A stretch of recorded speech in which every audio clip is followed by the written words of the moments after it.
feature, we might end up doing that. So I don't want to lie and tell you it's a documentary. I'm not sure.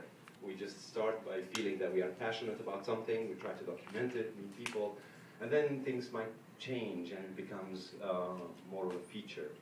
But these features are definitely based on true stories, and sometimes, like Microphone, even played by the real characters.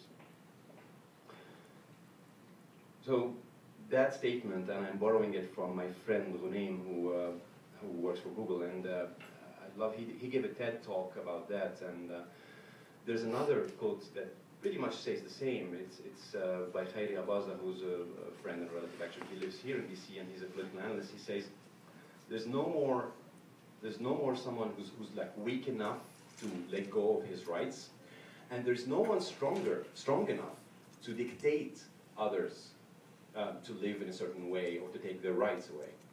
And pretty much it's that sense. Pretty much it's one of the signs of that new age we're trying to document in Tahrir al-Tahrir, or in actually two projects. One of them is Tahrir al-Tahrir.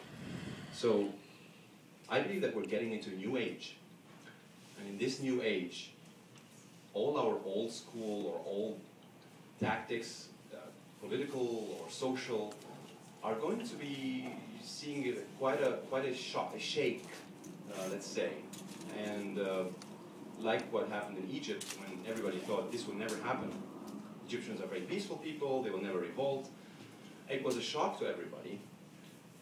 Again, the reason that I am thinking this is happening is that we are entering that new age, where the power of the people is challenging. This balance is changing now. The people in power. I'm going to take you first to the Voices of Youth, Voices of Alexandria, which were my actually micro experience of how I ended up being in Tahrir Square. It started with Microphone. Microphone, as I told you, is a film about underground artists. We saw graffitis like that in Alexandria, and we were very impressed because it's quite progressive. Usually in Egypt we see writings on the wall, and there's a very famous people we know, they're known by name, but there are usually writings on the wall. Very interesting, funny sometimes, writings on the wall, but never art, graffiti. But then we found this and many others, and very progressive, and we thought, okay, who's behind it? And it took us to people behind it. Do you know a program called Beitak? Anybody is familiar with that? Can you raise your hand? Yeah. So that's graffiti making fun of this program. I don't know if you got the joke. Beitak. Watch at your own discretion. So, you know, it's funny, very political, it's a social message, and basically somebody's making fun of the name of the program, which is supposedly in the state-owned TV and supposedly the prime-time talk show, but it's, you know, I don't know how to translate that joke, but.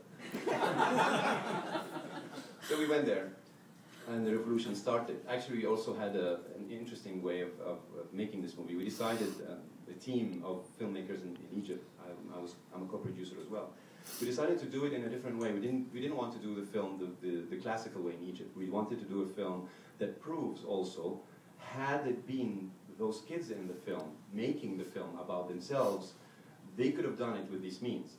Meaning, we used the camera, for example, like this camera we're using. It's a photography camera, but the technology was just out in 2009, end of 2009, that these DSLR cameras, photography cameras, have the function to shoot full edged high-definition video, which actually can be converted to 35mm, which means it can be a film in theaters. And that was the first time that we can have very affordable photography cameras.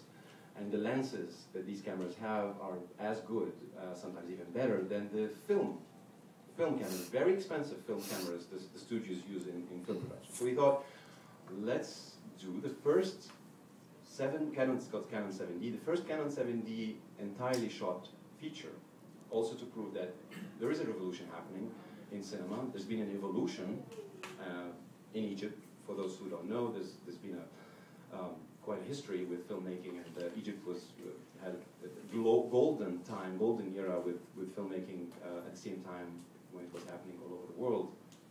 Black and white classics now, which I think is a great idea for someone to pick it up and show, maybe, or tour of black and white, golden era time, Arabic-speaking films, maybe in Europe and the States. I think it's a great idea.